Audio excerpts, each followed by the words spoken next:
Good morning, Mark Soderberg with ADM Investor Services with your morning ag market update.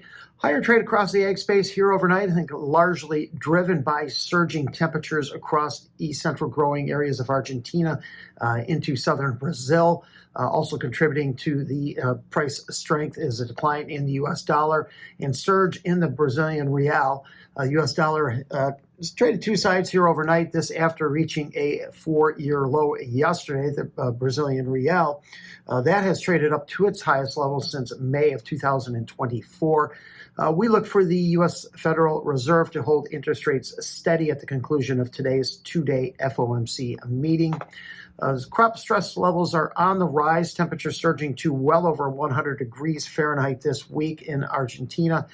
Forecast for cooler temperatures and better prospects for rain next week could provide some much needed relief. However, I don't think that is going to prevent yield losses due to temperatures this week.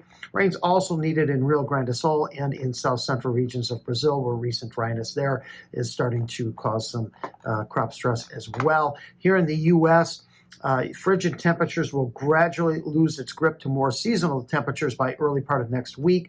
Below normal precipitation across much of the nation's midsection looks to hold into the first full week of February. A spot crude oil that is trading both sides of unchanged overnight, currently up 50 cents a barrel as tensions in Iran remain elevated, while U.S. stock indices are leaning a little bit higher as well. March corn right now up 3.5 cents at $4.30 a bushel, hovering just below this week's low at $4.31.5.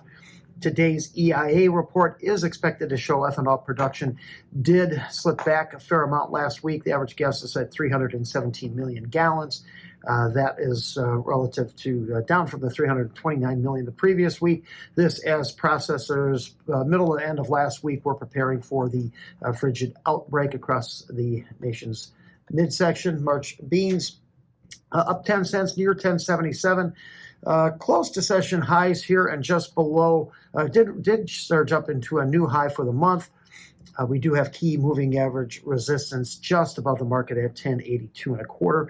March oil up 20 points near 54.61, establishing a fresh 5-month high. While March meal, that's up $3 a ton at 2.97.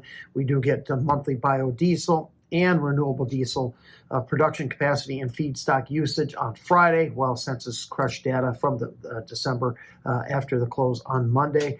Right now, I think production ideas in Brazil are holding very close to 180 million metric tons, just above the USDA forecast of 178 in the January WASDE.